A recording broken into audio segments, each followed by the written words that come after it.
namorem com propósito, para que tenham um casamento com propósito, para que, da mesma forma como nós pedimos que Deus abençoe a nossa família, nós sejamos abençoadores de outras famílias.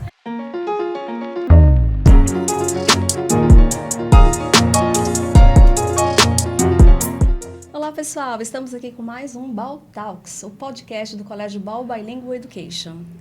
E hoje, dia 12 de junho, dia dos namorados, temos aqui um casal maravilhoso que veio compartilhar conosco todas as suas experiências como casal e como família. Temos aqui a Regiane Rocha, a nossa Rê, coordenadora lá do BAU Kindergarten, e o querido pastor Valmir Santos. Sejam bem-vindos. Também, para agraciar ainda mais aqui a nossa mesa de conversa e troca, o Davi, que é o filho desse casal maravilhoso, o nosso aluno Davi. Tudo bem, Davi? Tudo ótimo. Então tá bom. Sejam bem-vindos. Obrigada, Vânia. Desculpa. A gente fica até emocionado, né, pelo tema, né, que é família. Né? A gente fica muito feliz, muito honrados, né, nos sentimos muito honrados com o convite, né, para falar desse tema tão maravilhoso num dia tão especial que é o Dia dos Namorados. É, né? isso aí. Seja bem-vindo, pastor.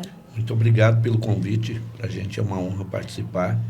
E espero que seja um tempo proveitoso aí para a gente, para quem nos assiste. É isso aí, nessa troca, né? E falar de amor é sempre bom. Com certeza será proveitoso.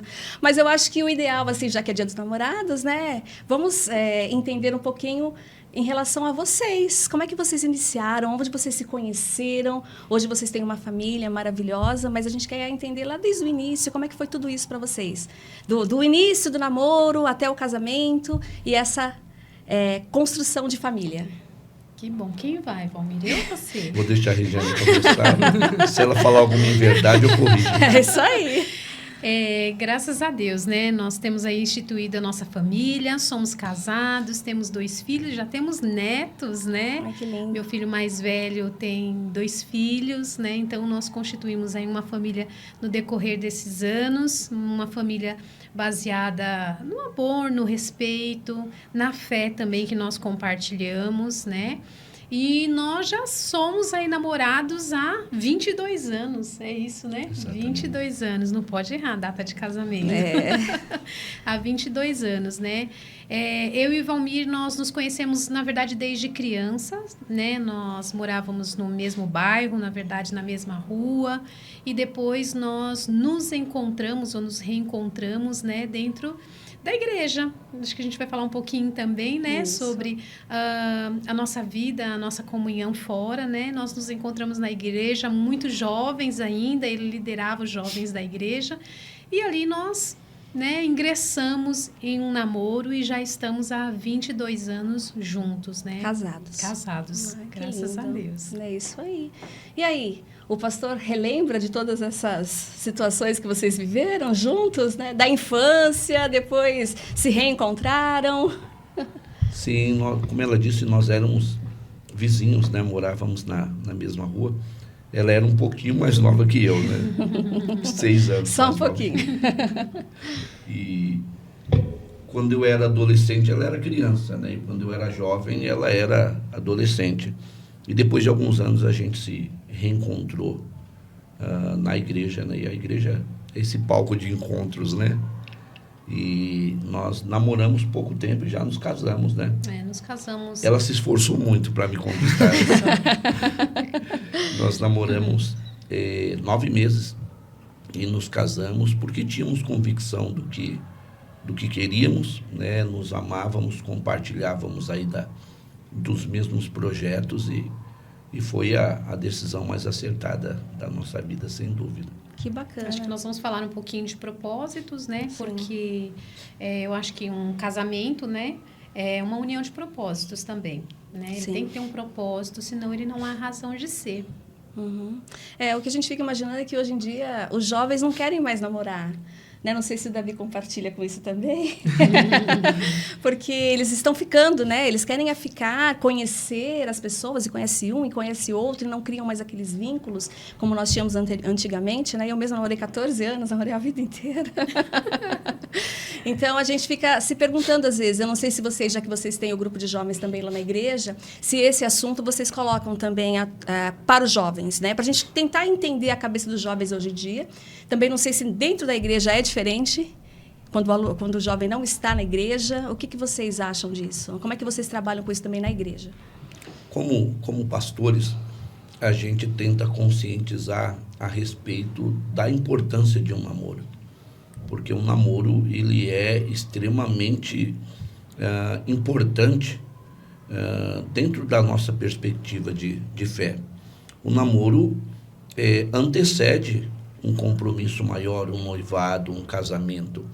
E nós não compactuamos com essa ideia de se tornar algo banal, de pessoas se relacionarem simplesmente por se relacionar. Mas na igreja a gente procura utilizar um princípio que ajuda muito nesse processo. A gente lá utiliza o que nós chamamos de corte, né? A corte é esse tempo que antecede o namoro. Então, como pastores, sei lá, quando o casal nos procura e quer compartilhar, que quer namorar, que quer assumir um relacionamento, óbvio, isso não é obrigatório, mas boa parte nos procura no sentido de encontrar alguma orientação. Então, o que a gente aconselha é que durante um tempo eles sejam amigos antes de se tornarem namorados. E aqueles que entendem que isso faz sentido vão iniciar esse tempo chamado corte, né? Onde eles compartilham projetos, eles compartilham expectativas a respeito da vida. E depois desse tempo, eles decidem se querem ou não iniciar um namoro. E é interessante que, geralmente, quem nos procura, já nos procura porque quer iniciar um relacionamento quanto antes. Uhum. E aí a gente diz, não, espera um tempinho, sejam amigos antes de namorar. E aí, pela experiência, eu vou dizer que aproximadamente metade daqueles que nos procuram, depois de um tempo nesse período que nós chamamos de corte, eles decidem não namorar, porque eles percebem que não compartilham dos mesmos projetos, né? E por que isso é bom? Eles não iniciaram um namoro, não se defraudaram, não se envolveram emocionalmente, sentimentalmente. A amizade não vai ser prejudicada, porque eles acabaram não assumindo o compromisso ainda. Então, para a gente, esse princípio nos ajuda bastante a lidar com isso, sobretudo aí na adolescência, na juventude. Né, Regiane? E talvez hoje a gente ouça isso e diga, nossa, que careta! Mas, na verdade, né, nós falamos também de fé, de igreja, nós falamos da realidade que nós vivemos. Mas não tem a ver só com isso, né? Existem muitas pessoas que não frequentam uma igreja, que não têm esse tipo de orientação, mas isso tem a ver com princípios. Isso para resguardar emoções, sentimentos. Hoje nós estamos falando de um tema muito lindo, que é o amor. Só que o amor, ele acaba virando uma palavra banal, né? Família, na verdade, dentro do contexto que nós temos vivido e visto na internet, na televisão, tudo torna-se descartável. Eu não quero mais estar casado, eu vou divorciar, eu não quero mais cuidar, sei lá, do meu pai e da minha mãe, eu vou pôr no asilo, né? Eu não quero mais um filho, vou descartar, e N motivos, né? E assuntos, né, que nós temos nesse aspecto. Mas por isso que nós falamos da importância do namoro, porque é onde começa. Tem muitos divórcios que acontecem hoje no casamento, mas que começaram no namoro.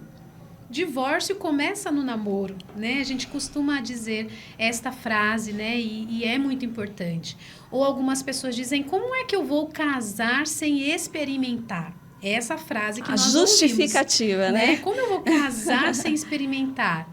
Lembrando que pessoas não são objetos. A gente, né, experimenta coisas, objetos, pessoas, nós respeitamos e unimos propósitos. E não estou falando só de um respeito ao outro, né? Mas um respeito a si próprio, a resguardar as suas emoções, a resguardar aí os seus sentimentos, a entender, né, aquilo que a pessoa quer para o futuro. Porque a gente fala de casamento, e o ideal, né, há muitos anos atrás, a gente via casamentos durando a vida inteira, né? E hoje as pessoas se unem por diversas coisas, né? Questões, sei lá, porque querem fama, né? Ou porque querem passar um tempo junto, mas um casamento, o propósito dele, ele vai além. E tudo isso começa no namoro. É Que por isso lindo. que a gente se importa tanto com Casamento o namoro. com propósito. Com propósito. E faz todo sentido, né? Na verdade, talvez as pessoas não sigam tanto essa linha porque elas não têm conhecimento sobre isso. Porque faz sentido. Você tem que entender se a pessoa tem o mesmo propósito que você, né? É isso. E eu achei bem interessante. E eu acho bonitinho, né? Davi está aqui, não nos deixa mentir. Ele sempre fala, né? As pessoas têm sonhos e ele sempre fala: meu sonho é ter um filho, meu sonho é ter uma família, né? E de onde será que ele tirou isso, né? Nós frequentamos uma comunidade, uma igreja, né? Temos aí, né, a fé que nós seguimos, mas não é o suficiente, né? Porque não tem como as crianças, os jovens, os adolescentes aprender fora de casa ou a gente terceirizar aquilo que realmente importa. Isso tem que acontecer dentro de casa. Então, ele pode responder melhor do que eu, mas eu creio que seja porque ele tem uma família, né? Porque ele vê, porque ele quer ter a dele, né? Ter a responsabilidade. Eles se inspiram, né? Eu acho. Na família que tem. É isso mesmo, Davi? Isso. Eu acho que essa estrutura familiar que a gente tem dentro de casa reflete muito nos seus filhos, né? Em mim. E vendo eles, eu tenho esse sonho de ter um filho, constituir uma família. Acho que é isso. Bacana. Eu tenho a Duda lá também, né? verdade. E ela não quer só um, não. Ela quer 2 filhos. Porque ela é filha única, né? Então, não, meu filho tem que ter um irmão ou uma irmã. Mas que bacana, Rê. É muito bom a gente saber que dentro de um ambiente religioso, né? A gente está falando de uma igreja cristã, mas independente disso, um ambiente religioso, se as pessoas tiverem esse discernimento, eu acho que essa coisa de casar, que já virou uma banalidade, infelizmente, que tem gente que casa, fica uma semana, 15 dias, 30 dias. Namorou uma vida inteira, fica 30 dias casado e se separa. Aí você fica sem entendendo, mas como assim? No namoro era bom, casado não é bom? Porque não uniu realmente propósitos, que muito legal. E aí depois, né, a gente vê esse início, que é o namoro. Primeiro é conhecer a pessoa, depois você, não é isso que eu quero, nós vamos fazer essa união de propósito, nós vamos namorar. E depois, no decorrer do namoro, né, como é que vocês visualizam isso também com os jovens? Acho que dentro da igreja também é mais fácil do que para aqueles que estão fora da igreja, né? É um desafio também. Também, independente de lugar. A igreja é um extrato da sociedade, né? É claro que a mensagem que a gente carrega, né, valoriza e até centraliza a família, né? Isso nos ajuda bastante. Hoje a gente vive essa inversão de valores na sociedade, né? Hoje o que era regra se torna exceção, porque as pessoas dizem: nossa, como vocês conseguem estar casados, sei lá, 25, 30, 40 anos? Isso deveria ser uma regra, né? Infelizmente se tornou uma exceção, né? Até porque as pessoas elas confundem desejo com amor, né? Iniciam uma relação basicamente motivados pelo desejo e no meio do caminho percebem que não se amavam, né? Daí a necessidade da gente instruir, né, aqueles que estão iniciando aí um namoro e projetando a construção de uma família a respeito do que realmente o casamento é, né? Para que não seja aí uma experiência apenas, né? Que seja uma decisão, né? No casamento a gente passou esse tempo da experiência, né? É uma decisão e nós ensinamos, nós vivemos isso, né? O ideal é que a gente case uma vez para a vida inteira. A Bíblia diz que aquilo que Deus uniu, que não separe o homem, né? E nós, desde que iniciamos o nosso namoro, já começamos a falar sobre casamento e amadurecendo e compartilhando aí os projetos e sonhos. E no nosso caso deu muito certo. E o amor, ele pode vir no decorrer do casamento? Porque a gente também vê isso, né? Sim. Olha, pode casar que depois o amor se constrói. Então, a gente acho que até pode falar de uma época onde os casamentos eram arranjados, né, pelos pais. E que durava uma vida inteira. Que a gente não sabe também se era por obrigação, né? Né? Mas as pessoas já eram criadas com essa convicção, né? As mulheres tinham essa função. É claro que Deus sempre será o desejo de Deus que a gente case para ser feliz, Ninguém casa para ser infeliz. Nós estamos falando de namoro, isso, né? Namoro, casamento, família, isso é muito importante. O que a gente tenta conscientizar, não só os jovens, mas como os pais, as famílias, é que o mínimo que um jovem, né, um pré-jovem, né, um adolescente, ele precisa ter é maturidade para entender que o namoro não é pegação, né? O namoro não é beijo, não é abraço, não é só isso, né?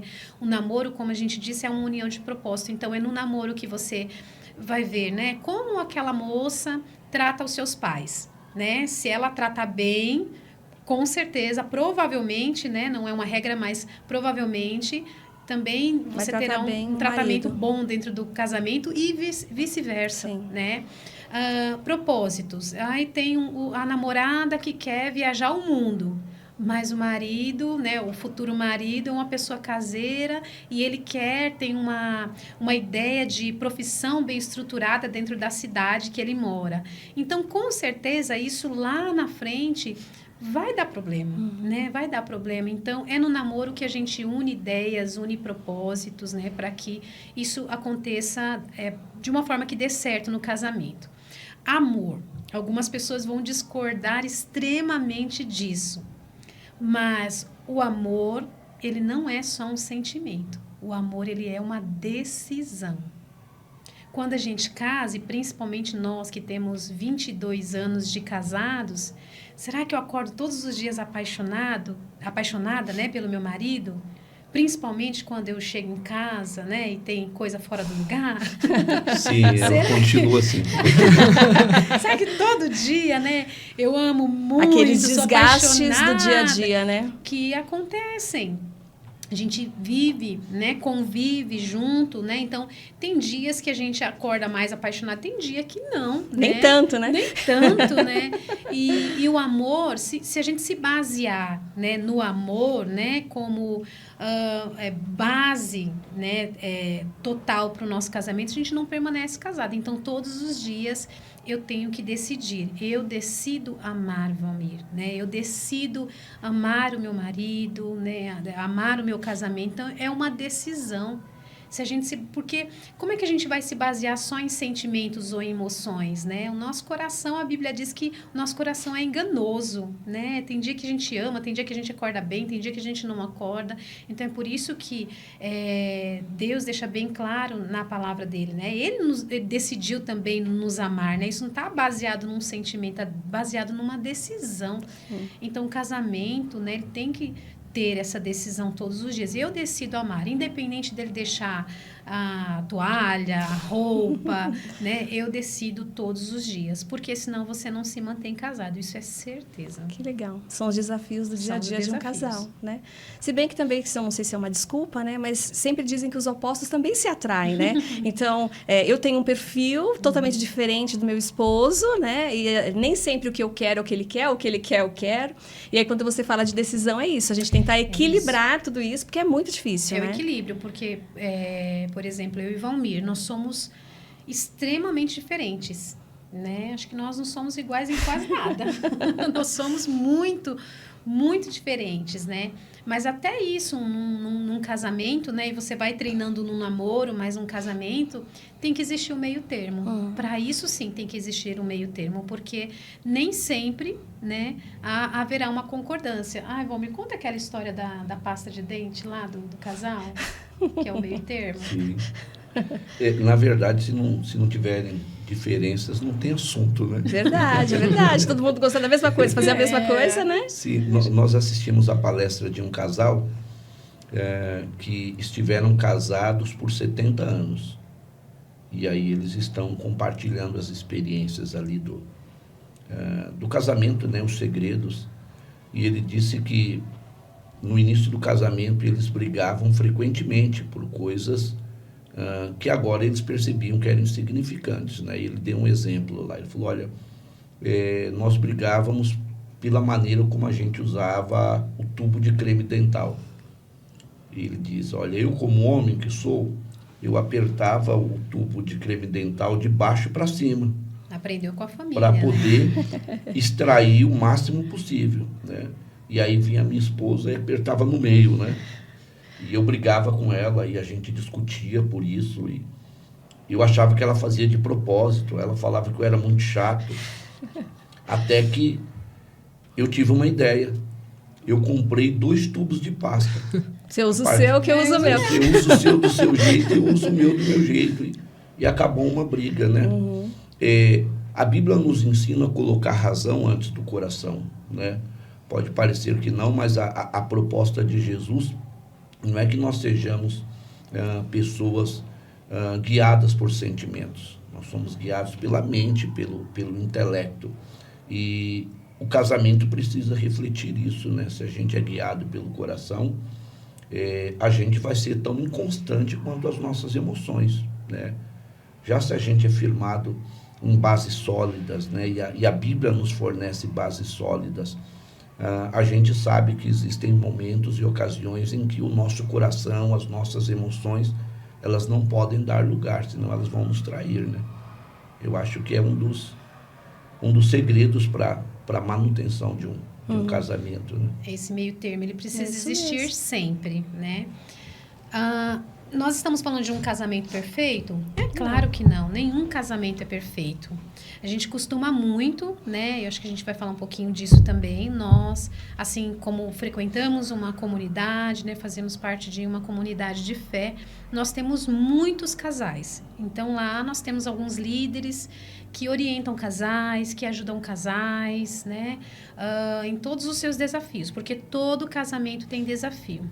Então, a gente sempre fala das manutenções, né? Então, namorou, decidiu, é propósito, né? Vai dar certo, né?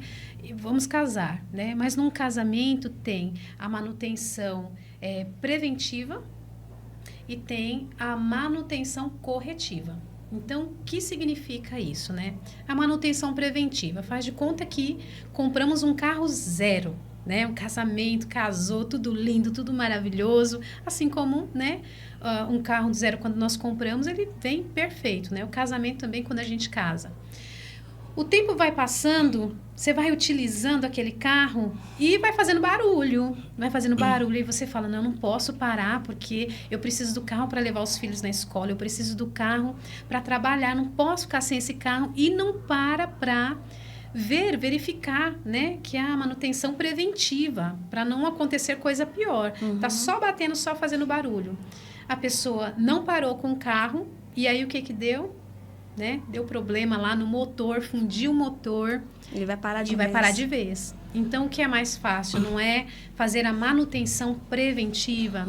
Se está vendo que está tendo problemas, desajuste, que todo casamento tem, isso é comum, né? Nenhum casal se sinta aí um extraterrestre por ter problemas no casamento, desafios no casamento. Mas precisa parar para manutenção preventiva, porque é melhor fazer a preventiva do que a corretiva, porque muitas vezes quando se para com um carro com o motor fundido, você pode até receber um diagnóstico, olha, não tem mais jeito. Você vai ter que comprar outro, não vai funcionar mais, né? Então, é isso que nós aconselhamos os casais que estão debaixo da nossa liderança, né? Nós trabalhamos com isso, nós falamos isso, nós pregamos isso todos os dias, porque realmente casamento, família, né? É um desafio, porque tem o casamento e depois chegam os filhos. Nem sempre o marido e a esposa concordam com a criação dos filhos. Cada um veio de uma família, de uma criação diferente, né, de uma rotina diferente. Então, realmente é um desafio. Que bacana. Ótimo, né? É ótimo a gente ouvir isso, porque, de fato, se você está dentro de uma comunidade onde esse tipo de informação ela é constante, eu acho que a pessoa vai refletindo de uma forma mais efetiva, né? Constantemente, para que ela possa continuar aí entendendo o propósito e a decisão, né? Se eu decido ser feliz, mesmo que o outro, de repente, não colabore efetivamente, eu tenho que buscar estratégias para eu conseguir encontrar essa felicidade junto com o marido ou com a esposa, né? É isso. É muito lindo. É muito isso. lindo. Já tô pegando de experiência para mim também. Isso mesmo. Porque, de fato, a nossa vida é assim. Eu acho que independente de um casal namorar muito tempo, ou namorar pouco tempo, eu acho que depois, dentro de 4 paredes, a convivência é muito difícil. E talvez não porque o outro queira se sobressair, mas porque realmente as criações, elas são feitas de forma diferente, né? São. E a gente se vicia naquilo que a gente vai vivenciando e acredita que aquela é a nossa verdade absoluta. Sim. E nem sempre é a verdade absoluta. Aliás, acho que nunca é a verdade absoluta, né? Cada um tem a sua verdade. Quem né? está certo? Quem põe o arroz por cima do feijão, quem põe o feijão por cima do arroz? Quem está certo? É isso mesmo, é uma discussão que é... Eterna. Eu desconfio de quem põe feijão por cima do arroz. Confio dessas pessoas. Só que nós nos casamos, a mãe dele sempre colocou o feijão por baixo do arroz. Nós nos casamos e agora ele come o arrozinho. Por cima. Por cima. Então, assim, Porque veio de você. Então você impôs isso pra ele. Não, ele se você só mostrou pra ele que o sabor é o mesmo, independente do que é feito. Se acostumou, né? E o Davi aprendeu assim também. É interessante que as pessoas fazem esse paralelo, né? Antigamente as coisas duravam mais e talvez até certo ponto faça sentido, né? A qualidade de uma cadeira, de um carro antigamente era melhor. Mas eu também entendo que as gerações passadas elas tinham esse critério, né? Quando algo quebra, a gente para consertar, né? Hoje muito do que a gente compra tem essa obsolescência programada, né? As coisas nem são criadas para durar muito tempo, porque senão elas não dão lucro. Mas a geração passada, ela parava para consertar coisas que quebravam. A nossa geração, ela troca coisas que quebram, né? A televisão está dando problema, não vale a pena consertar, né? Vou jogar fora e eu simplesmente compro outra. E a gente percebe esse comportamento, essa tendência também no casamento. Peraí, eu me comprometi em amar alguém pelo resto da vida. No meio do caminho, há um ruído, há um problema, há uma dificuldade. O ideal é que eu pare e conserte, porque é possível consertar. Coisas quebram, né? Mas o progressismo ensina a gente simplesmente descartar coisas antigas e, olha, não está dando certo, vai cada um para um lado e a vida que segue, né? A fila anda e, enfim, a gente vê essa crise estabelecida na família, né? Os índices alarmantes de divórcio no Brasil, no mundo, né? Infelizmente, né? E assim, ainda quando é só o casal, né? Cada um vai para o seu canto. Não, eu decido que não é com você que eu quero passar o resto dos meus dias. Então, a gente vai separar. E quando vem os filhos? Sim. Aí o desafio é muito maior. E aí, em relação a isso, família com filhos, o que vocês compartilham? O que vocês transmitem de experiência para que possamos também refletir sobre o assunto? É difícil. É bem difícil. Olha aí, Davi. Agora segura, Davi, agora segura. A gente sempre brinca, né? Davi, né? Se a gente separar, você vai ficar com quem? Com seu pai e com a sua mãe, né? Aí a gente começa a fazer chantagem. Coitado da criança que não tem nada a ver com o assunto, né? Sobra para eles. Não, é brincadeira, né? Nós decidimos nos mantermos casados, foi a promessa que nós fizemos, né? E isso é uma decisão. Então, a gente precisa fazer dar certo, né? Eu lembro que quando eu me casei, foi um pastor também que fez nosso casamento, né? E quando nós estávamos saindo da igreja, ele nos chamou pelo nome, disse, olha, não são outras pessoas que vão decidir, não é Deus que decide se você vai ficar, se você vai ser feliz, não é a sua família, são vocês. É vocês que decidem se vocês serão felizes ou não. Então, é uma decisão nossa. O fato é que o divórcio, muita gente acha que o divórcio é a solução de problemas, né, conjugais.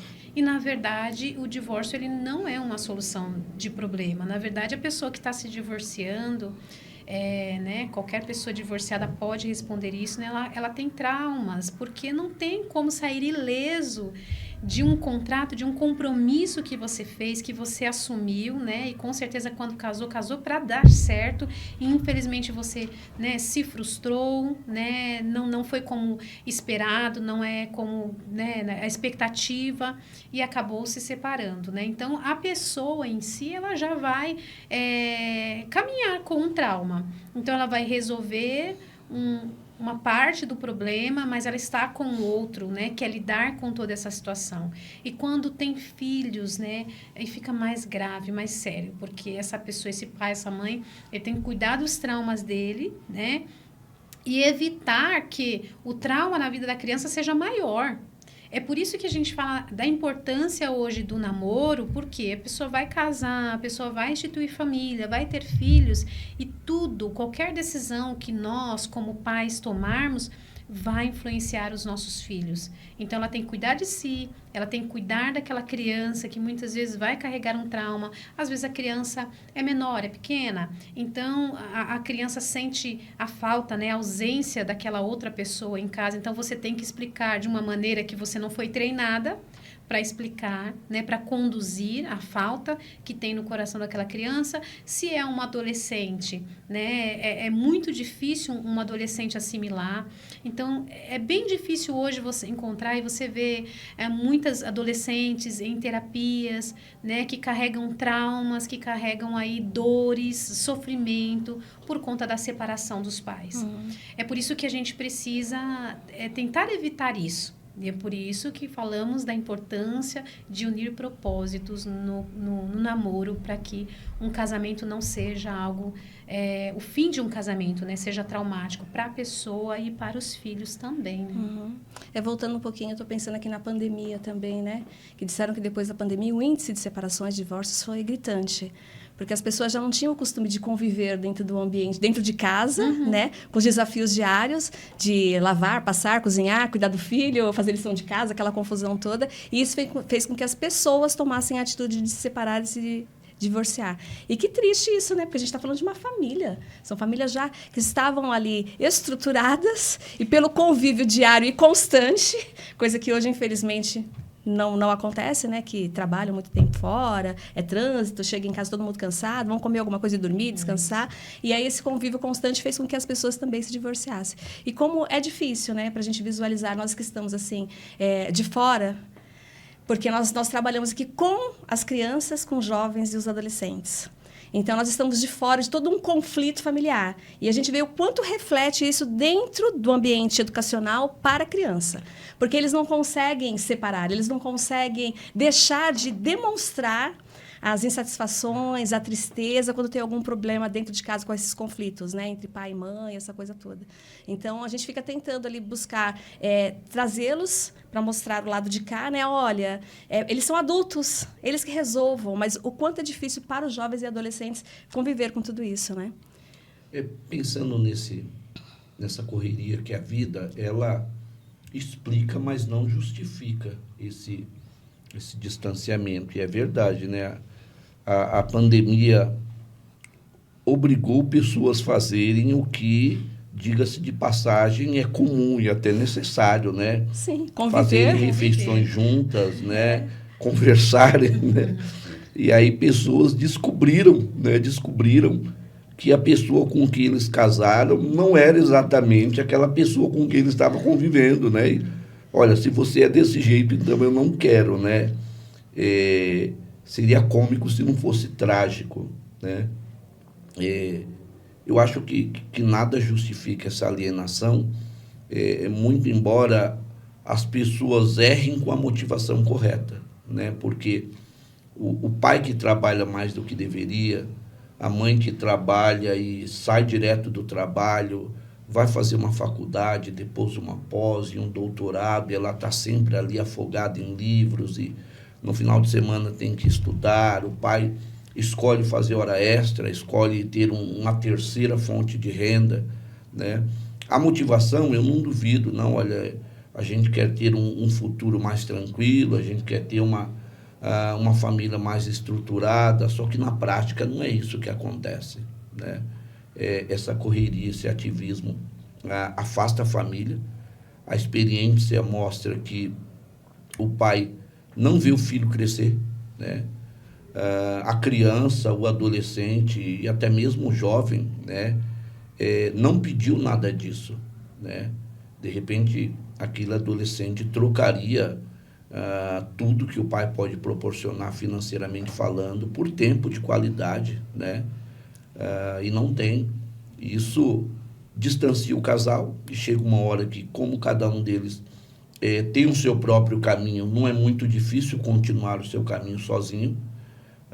E o filho não teve contato com o pai acha que está transmitindo um legado, mas só está gerando revolta, né? Só está gerando alienação. E a gente percebe isso daí de maneira muito, muito presente, muito triste, né?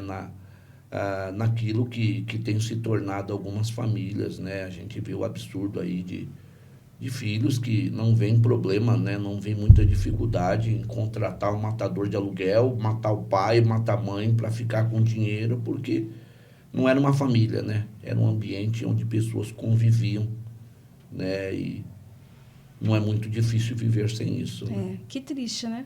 E a outra realidade também existe, né? De pais também matando filhos. Né? Exatamente. Nossa. A nação, ela é uma frase muito forte, mas nós vivemos numa pátria órfãos de pais e mães vivos. Então, é por isso que a gente consegue visualizar, pesquisar e ver as tragédias que estão acontecendo. É por isso que nós vamos sempre falar de família, nós vamos lutar pela família.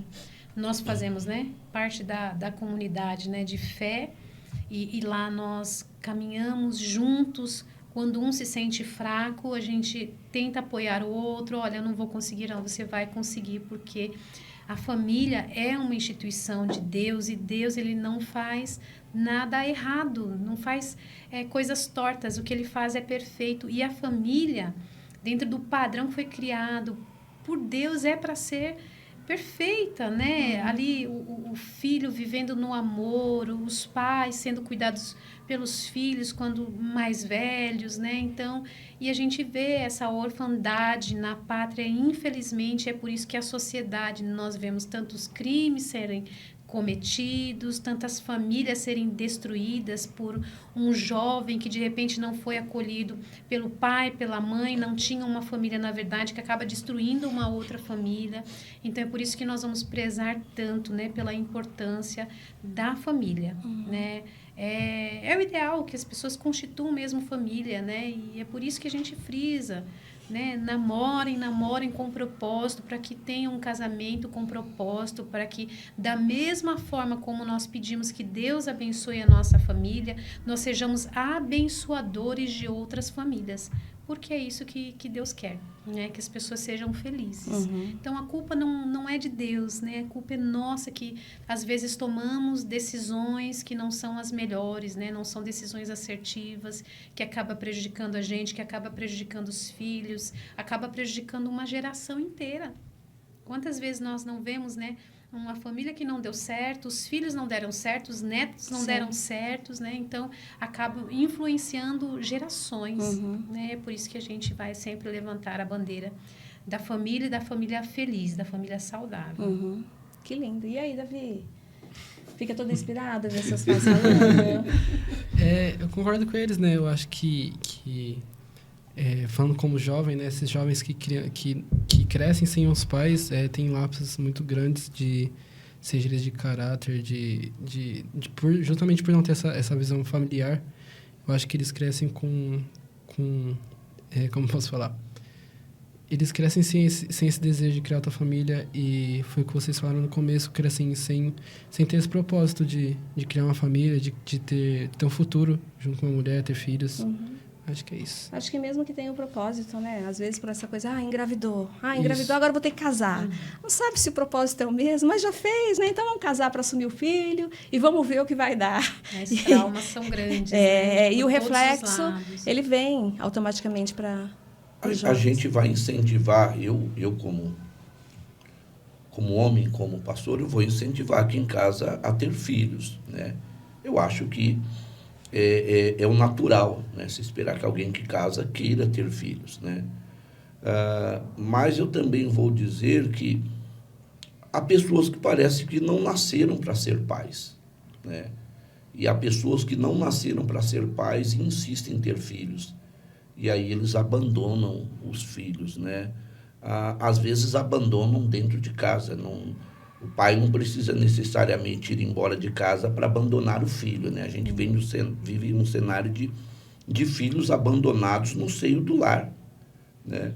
E eu respeito e admiro muito, sei lá, mães que conseguem criar o filho, educar, e é uma batalhadora, e olha, criei meu filho sozinho, e ele fez faculdade, constituiu família, e acontece isso. O oposto também.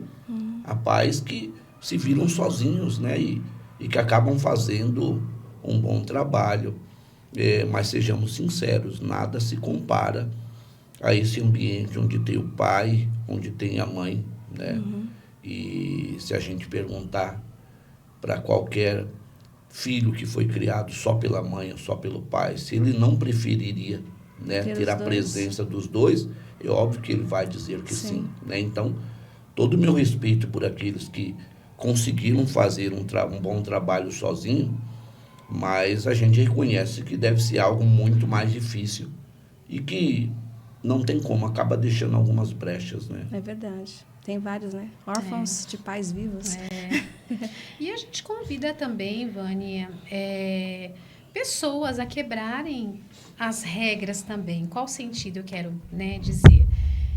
Nem todo mundo tem uma família que deu certo, né? Eu vim de uma família um pouco desconfigurada, né? O Valmir também, né? E Minha família era perfeita.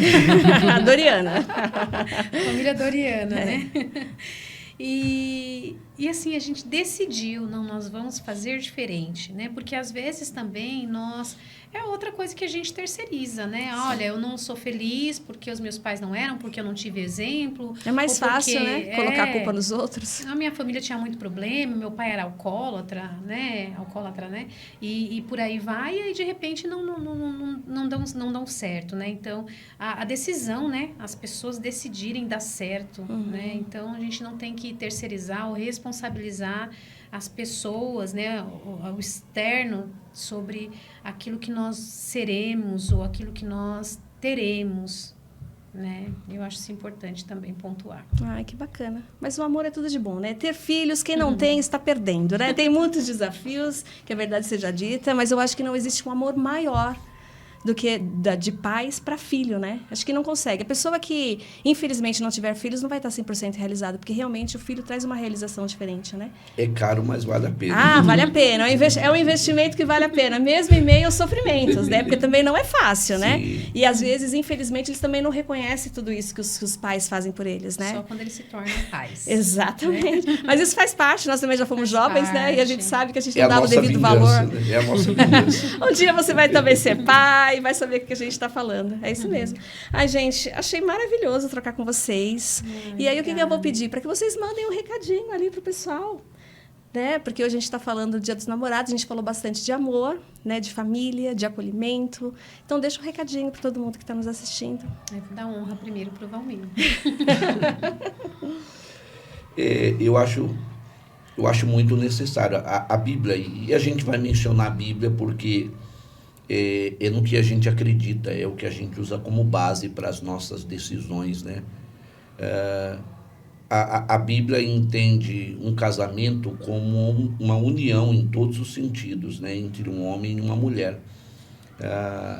A Bíblia vai dizer que Deus olhou para o homem enquanto só, né? Enquanto solteiro, e disse: não é bom que o homem esteja só.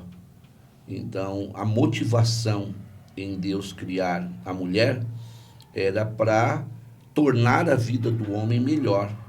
E esse é o objetivo do casamento, né? Um homem tornar a vida de uma mulher melhor e uma mulher tornar a vida de um homem melhor. E é uma experiência boa, né? É uma bênção, né? Encontrar uma pessoa e decidir compartilhar a vida com ela. Eu acho que a gente só precisa quebrar um pouco desse mito da pessoa perfeita e da metade da laranja, que é um mito, né? Existem coisas que são inegociáveis, né? Quando nós escolhemos alguém para compartilhar o resto da nossa vida, mas existem coisas que vão sendo aperfeiçoadas na vida dois. Há uma passagem bíblica que diz que o ferro se afia com o ferro. Então, pessoas afiam pessoas, né? Pessoas tornam pessoas melhores. O convívio, ele é capaz de realizar milagres, né? E o casamento é esse ambiente transformador, né? O casamento tem esse potencial de tornar as pessoas melhores. Então, na contramão do progressismo, eu vou dizer, casem, estabeleçam famílias monogâmicas, né? Com filhos, isso é bênção de Deus, isso é muito bom. Ah, que ótimo. Isso. E você, Rê? E eu, aqui, né? Vou mandar um recadinho direto para as famílias. Isso. Nós estamos aqui falando de famílias, né? Então, independente do formato da sua família, de como é, quem são os integrantes da sua família, família é família. Lute pela sua família, lute pelos seus, por quem você ama, né? Não deixe o mal, né, que corrompe hoje a sociedade alcançar a sua casa, né? E o nosso desejo é que Deus abençoe a sua casa, a sua família, no formato como ela é, no formato como, né, você idealizou, mas que Deus abençoe e que o amor sempre vença, né? Em toda ou em qualquer situação, que o amor sempre vence. Então, decida amar todos os dias. É isso aí. Quer deixar um recadinho também, Davi? Não. Eles já falaram por você.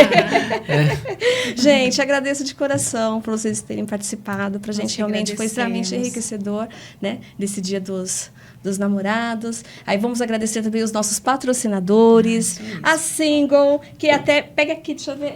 Uma lembrancinha para vocês, que eles mandaram com todo carinho. Obrigada. Gráfica Single. E também a padaria D&D, que fez aquele café maravilhoso também. Nossa, obrigado. É o meu presente do Dia dos Namorados.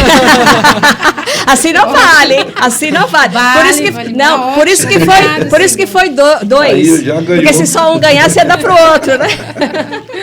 Mas é isso, gente. Agradeço novamente a presença de vocês. Com certeza vocês fazem a diferença na vida de muitas pessoas, né? E é bênção de Deus, né? Nascemos para isso, né? Para compartilhar e fazer a diferença nas vidas das pessoas. Isso, nós né? que agradecemos do fundo do nosso coração. Maravilhoso estar aqui com vocês nesse dia mais do que especial. Então, gente, feliz Dia dos Namorados. Espero que vocês estejam curtindo aí com seus amores, né? E que Deus continue abençoando a família de vocês também, tá bom? Até mais. Tchau, tchau. Deus abençoe e feliz Dia dos Namorados aí para aqueles que nos assistem. Isso. Dê flores e chocolate, que aí você não corre o risco de errar. Legal.